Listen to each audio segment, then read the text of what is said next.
Je suis Guy Gabon. Je suis née à Basse-Terre. J'ai grandi à Saint-Claude, au pied du volcan. Et j'ai eu la chance de grandir dans un environnement incroyable, très vert, humide, chaud.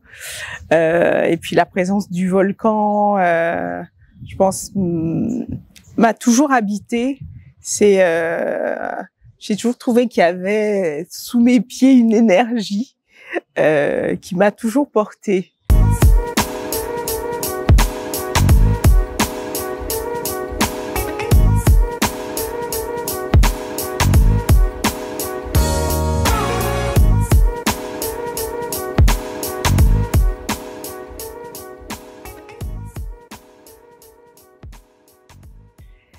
Et mes premiers souvenirs, en fait, de lien avec l'art, c'était très simple. Ma mère a été pour beaucoup, en fait, dans mon éveil à l'art. Elle m'a inscrit en même temps qu'elle à des cours de peinture et de dessin assez jeune. Alors, c'était pas spécialement ma tasse de thé, parce que je la trouvais plus douée que moi. Mais en tout cas, ça a été un bel éveil. Et puis après, on est parti en 77 en congé bonifié avec mes parents en France. Et on a fait un peu le tour de la France. Et pour ma mère, ça a été, pour mes frères et moi, l'occasion de nous faire découvrir les musées. Enfin, voilà. Ça a été une espèce de bain tourbillonnant dans le monde de l'art. C'est là que j'ai découvert des expositions, mais vraiment partout dans la France. Donc ça a été un premier choc, j'ai envie de dire aussi culturel pour moi. Et c'est vrai que ça m'a marqué cette année-là. J'ai vu des choses qui m'ont bouleversée, des choses que j'ai pas comprises, mais peu importe, ça ne m'a pas laissée indifférente. Et puis je pense que ça a été le début d'un cheminement pour moi, et inconscient. Et puis arrivé au lycée, quand il s'agissait de se poser la question de ce que j'avais envie de faire. En tout cas, mon premier élan a été de dire que je voulais être une artiste plasticienne. Et curieusement, ma mère qui m'avait initiée à tout ça m'a dit mais c'est pas un métier. Cherche un métier et tu feras ça à côté. Donc ça a été un premier j'ai dit mais c'est curieux quoi. Elle m'initie, elle me donne le goût, et puis au moment où je me sens prête, eh ben non. Alors pour le coup, j'ai passé un bac scientifique, j'ai fait une prépa commerce, et puis j'ai fait une école supérieure de commerce à Lille, l'option finance. Donc un parcours, on va dire, assez classique et conventionnel. J'ai commencé à travailler dans une grosse multinationale, GTM Entrepose, sur la division système de transport. J'ai été contrôleur de gestion. Après, j'ai été responsable du reporting des filiales étrangères, ce qui m'a amené à parcourir le monde. Ça, c'était une belle expérience. Et puis ensuite, j'ai voulu me poser un peu sur un chantier à l'étranger, en Turquie, toujours au contrôle de gestion, mais plus ciblé sur un projet en particulier. Et je pense que c'est là qu'il y a eu un nouveau déclic, où je me suis dit que c'est vraiment pas un monde dans lequel j'ai envie ni de travailler ni de vivre d'ailleurs. Parce que les conditions dans lesquelles cette entreprise travaillait en Turquie, c'est là que j'ai compris le sens du mot colonisation, impérialisme, capitalisme. Et là, je me suis dit, waouh, je ne suis pas à la bonne place. Et quasiment du jour au lendemain, voilà, j'ai démissionné. Et puis je me suis dit, ben je rentre chez moi. Je voulais aussi passer du temps avec ma mère qui était malade. Et en rentrant, je me suis dit, bon, qu'est-ce que je fais? Après, je suis allée un petit peu au gré des opportunités. Et puis, c'était une époque où le conseil régional avait acquis en fait la responsabilité de la formation professionnelle. Donc, ils sont passés d'un service à une direction de la formation professionnelle. Et puis, donc, ils recrutaient. Alors, c'est un domaine que je connaissais absolument pas. Mais pour moi, c'était un challenge. Donc, voilà, j'ai relevé ce challenge. J'étais chef du service de la programmation, de la formation professionnelle. Et j'ai pris ça vraiment très, très à cœur parce que j'ai vraiment aussi découvert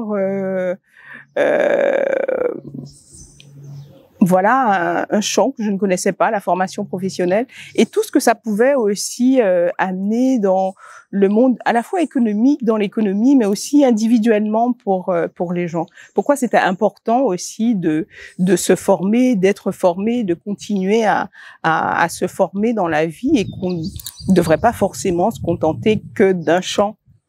Donc voilà, pendant 2 ans, j'ai travaillé au conseil régional de Guadeloupe. Et puis après, on va dire, pour faire vite et court, pour des raisons un peu politiques, c'était aussi un milieu où je me suis dit, je me sens pas évoluer non plus. Cette proximité avec le politique ne me convenait pas non plus. Donc pareil, je redémissionne. Et il se trouve qu'à cette période, la scène nationale de Guadeloupe venait d'être créée depuis quelques mois, et la responsable administrative et financière, la première qui avait, on va dire, ouvert la scène nationale, a été remerciée. Et donc, ils ont lancé un nouveau recrutement, ça s'appelle le poste d'administrateur. Donc, j'ai répondu à cette offre, et j'ai été retenue. Là aussi, nouveau challenge. Et en tout cas, dans ma tête, je me disais, mais je commence à me rapprocher un peu du monde culturel et artistique. Donc ça me plaisait bien. Et j'ai passé 7 années à la scène nationale de Guadeloupe. Et ça a été 7 années à la fois très riche, très dense, mais aussi très difficile, parce que ça m'a vraiment confrontée à tous les paradoxes de mon pays.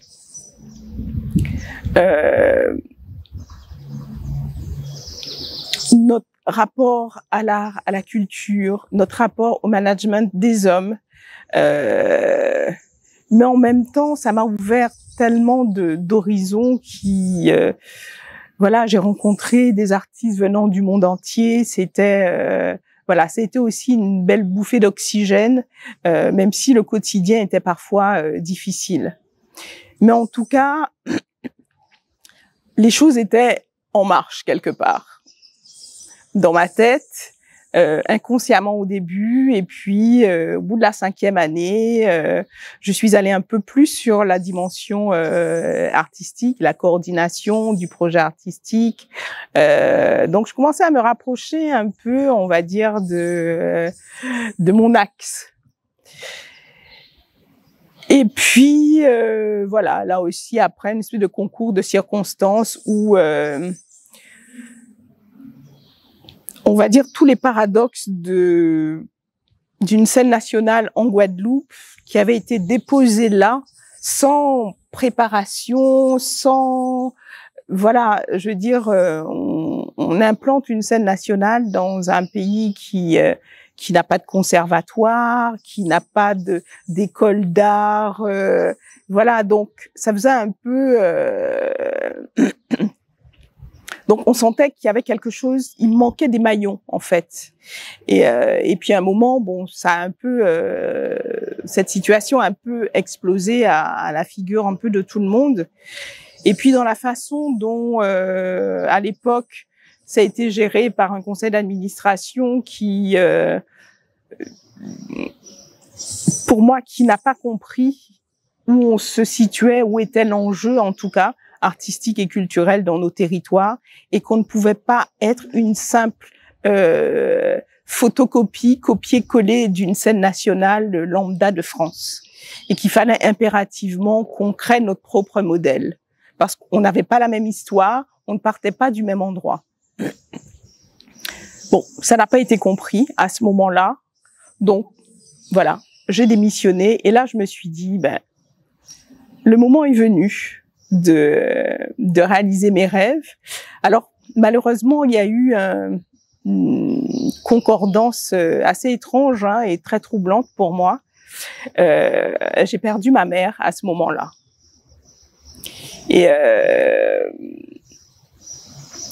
Et de ce chaos, en fait, c'est de ce chaos que j'ai trouvé la force de faire ce que j'avais profondément envie de faire. Alors, à la fois, je me suis sentie libérée d'un carcan parental, et en même temps, je me suis dit, mais c'est quand même grâce à elle que cette envie a germé.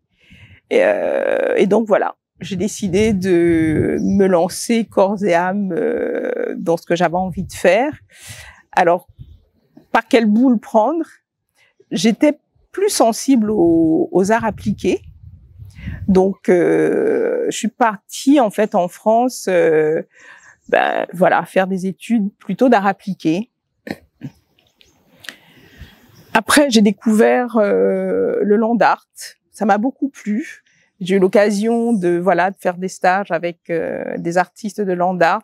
Ce rapport avec la nature m'a reconnecté aussi avec mon enfance, avec ma passion pour la forêt, cette richesse, cette biodiversité incroyable qu'on avait. Et je me suis dit, tiens, ça m'intéresse. Et puis voilà, après 3 ans à Paris, on va dire un peu assoiffée d'engranger des connaissances assez larges en fait. Après 3 ans, je me suis dit bon, je pense avoir rempli ma boîte à outils et il va falloir que je plonge dans le bain. Et pour ça, je suis partie à Madagascar. J'avais envie d'un endroit neutre, on va dire, en tout cas pour moi, que je ne connaissais pas, où personne ne me connaissait. J'ai pas du tout envisagé de revenir en Guadeloupe pour vivre ma vie d'artiste au départ. Ça me paraissait très difficile. Donc voilà, j'ai choisi ce pays, Madagascar, qui m'avait toujours fascinée, qui était entre île et continent. J'avais une fascination comme ça pour Madagascar que je ne connaissais pas. Et donc j'ai décidé d'y aller, de me poser. Et, pendant quelques mois, j'ai commencé à tirer des fils, à construire un peu, ma nouvelle vie d'artiste. Et puis elle s'est poursuivie à l'île de la Réunion, qui était pas très loin. Parce que faut pas se mentir, pour pouvoir vivre de son art à Madagascar, c'était compliqué. Et la proximité de l'île de la Réunion, le système quand même, on va dire français, me permettait en tout cas, de pouvoir en vivre. Et c'est ce que j'ai fait à la Réunion. Donc ma vie d'artiste a démarré à l'île de la Réunion. Et là aussi, j'y suis restée 7 ans. Il y a un cycle comme ça chez moi de 7. Et oui, pour moi, ça a été vraiment presque les 7 plus belles années. C'est de vivre enfin sa passion, d'expérimenter tout ce qui me passait par la tête et puis de pouvoir en vivre. Donc voilà, pour moi, j'avais presque atteint le Graal. Et puis au bout de 7 ans, ma famille m'a manqué. La Réunion, c'est loin de la Guadeloupe. Mon père prenait de l'âge. Puis mes amis, j'ai quand même laissé mes amis aussi en Guadeloupe. Donc je me suis dit, il fallait que je passe par là. Maintenant, je continue ma route. et je rentre en Guadeloupe. Et donc, je suis rentrée en 2011 en Guadeloupe. Alors là, ça a été aussi bien plus difficile que ce que j'avais vécu à La Réunion, en fait. Où à La Réunion, j'avais pu en vivre assez rapidement et assez facilement. Alors qu'en Guadeloupe, ça a été un parcours du combattant. Vraiment. Il fallait s'accrocher, et je crois que aussi mon parcours dans l'administration, la finance m'a permis aussi de construire un modèle économique qui me permettait d'en vivre. Et et puis depuis, j'ai résisté à l'envie de repartir. Et je suis contente d'être là, de continuer à faire des projets. Je pense que j'ai passé aussi les 5 premières années de retour en Guadeloupe qui ont été vraiment, vraiment difficiles, économiquement, psychologiquement, dans un contexte où on n'est pas énormément de femmes artistes, hein, et à en vivre encore moins. Donc je me suis pas forcément sentie très à l'aise, ni forcément tout le temps à ma place, parce que je venais pas du sérail des Beaux-Arts, donc j'ai senti aussi de la communauté artistique, on m'observait de loin, de la distance, donc ça m'a un peu obligée à tracer ma route un peu seule. Et en 2018, lors d'une installation que j'ai faite au Mémorial Act dans le cadre d'une expo collective Écho imprévu, l'installation s'appelait #tous réfugiés climatiques, parce que ça fait aussi partie de l'ADN un peu de Bon Travail.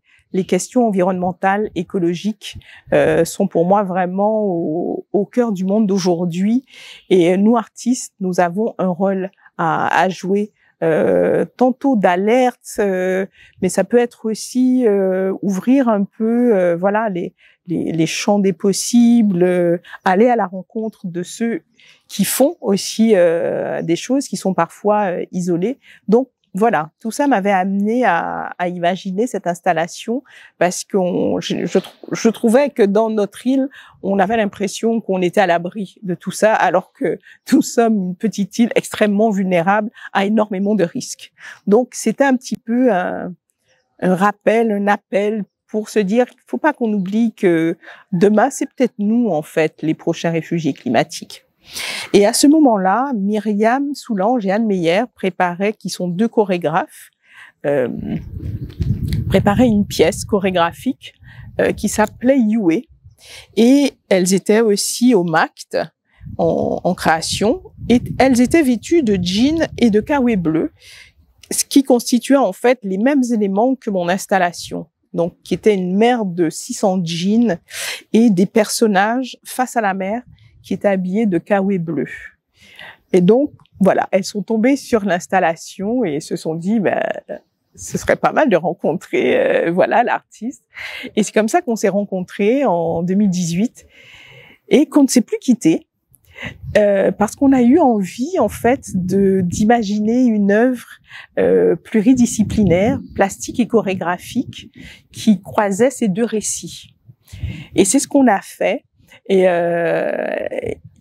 la première, la particularité de ce travail, c'est qu'on travaillait avec des femmes qui n'étaient pas du tout issues du monde artistique, et on avait imaginé, en fait, c'est une résidence avec des femmes venant d'horizons très différentes, et on co-construisait avec elles cette œuvre plastique et chorégraphique. Alors, elle a été imaginée et créée pour la première fois au Moule. Et depuis, cette œuvre, on la déploie dans beaucoup d'endroits. Je pense qu'on est à peu près à la 10e édition. On était l'année dernière en Côte d'Ivoire, au Gabon. On l'a faite à Grenoble, on part à Reims, on l'a faite aussi à Miami. Et donc, pour moi, ça a été vraiment aussi l'une de mes plus belles expériences artistiques. Déjà cette collaboration avec Myriam et Anne, et puis cette rencontre avec ces femmes. C'est chaque fois une aventure humaine, sensible, incroyable. Et donc c'est vraiment un projet qui nous tient particulièrement à cœur et qu'on ne se voit pas arrêter en fait. Et cette collaboration, c'est étendu. On a eu envie d'initier un nouveau projet ensemble. Depuis 2020-2021, on intervient à la maison d'arrêt des femmes de Remire-Montjoly en Guyane. Et donc, toujours avec Myriam Soulange et Anne Meyer, donc on donne des ateliers plastiques et chorégraphiques. On y va régulièrement. Et depuis l'année dernière, on s'est dit que on se sent prête maintenant à capitaliser un peu à toute cette expérience qu'on a eue avec ces femmes et d'être en fait les passeuses de leurs paroles. Parce qu'il faut quand même savoir que la prison de Guyane, c'est la pire des prisons de France. Pour les femmes, c'est de la double peine. Elles sont très nombreuses en Guyane parce que pour la plupart, elles sont incarcérées parce qu'elles ont transporté de la drogue. On les appelle les mules. Et donc, c'est à partir de cette expérience avec ces femmes qu'on est en train de construire aujourd'hui une forme artistique, enfin une ou des formes plutôt artistiques qui pourront être déployées à la fois dans, on va dire, les circuits spectacles vivants, mais aussi centres d'art, mais aussi l'espace public. Parce que cette expérience du Way #sororité avec les femmes se déploie dans l'espace public. Parce que pour nous, on vient aussi interroger, interpeller sur la place des femmes dans l'espace public. Les femmes perçoivent l'espace public souvent comme un lieu de prédation et ne se sentent pas à l'aise.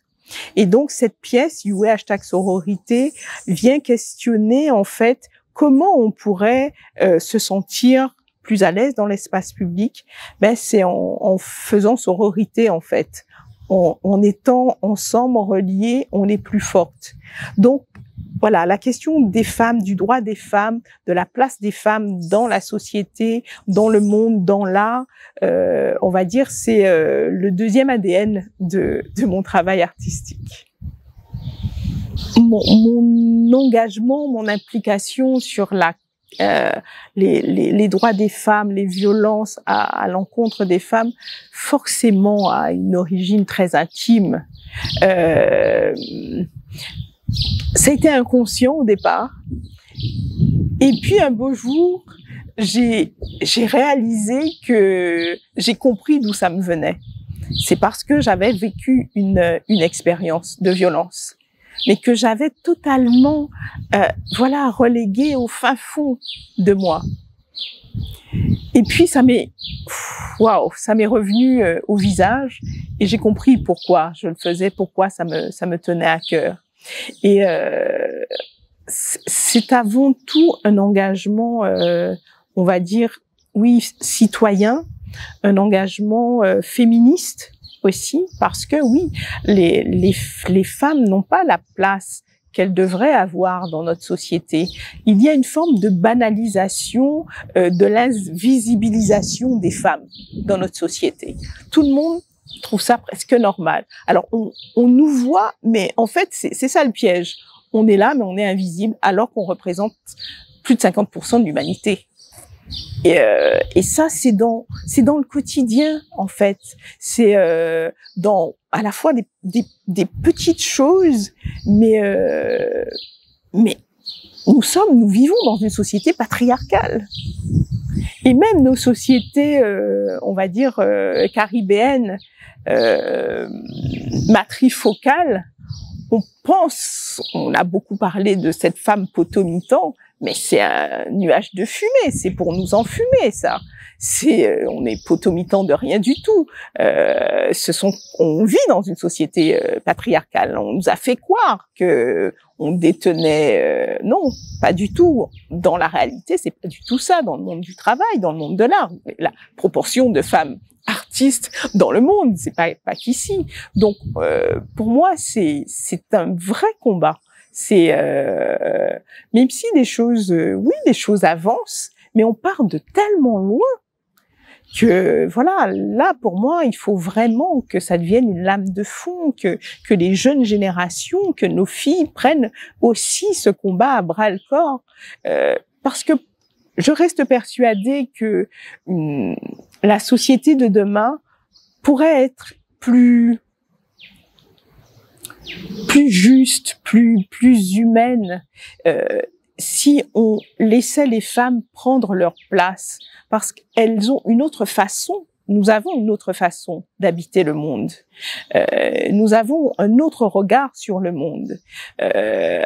Donc, je dis pas de remplacer, pas du tout, mais c'est de lui donner aussi sa place. C'est aussi probablement dans cette diversité qu'on trouvera le chemin le plus juste, parce que là on est vraiment parti dans une dérive planétaire, et c'est justement dans ces moments de crise qu'on traverse aujourd'hui où encore plus nous femmes devons prendre notre place, devons être à l'avant-garde pour proposer une autre façon d'habiter le monde. Et en tant que femmes artistes, nous avons créé un collectif qu'on a appelé Zone d'occupation transitoire. C'est de se dire que nous, femmes artistes féministes, nous investissons tous les espaces, pas ceux qu'on nous laisse occuper, mais ceux qu'on a envie d'occuper. Tous les espaces qu'on a envie d'occuper. Alors, c'est pas forcément les espaces les plus visibles, mais comme l'endroit où on est ici aujourd'hui, on est dans la cour d'une ancienne école du bourg du Moule, l'ancienne école Lydia Galeron du Moule, en plein cœur de la ville. Cette école a été reconstruite à la périphérie. Mais les espaces de l'ancienne école existent, et c'est la deuxième fois avec le collectif que nous investissons cet espace comme espace de travail, espace aussi de monstration. Donc c'est aussi aller dans tous ces interstices de la société, de la ville, pour marquer aussi notre présence.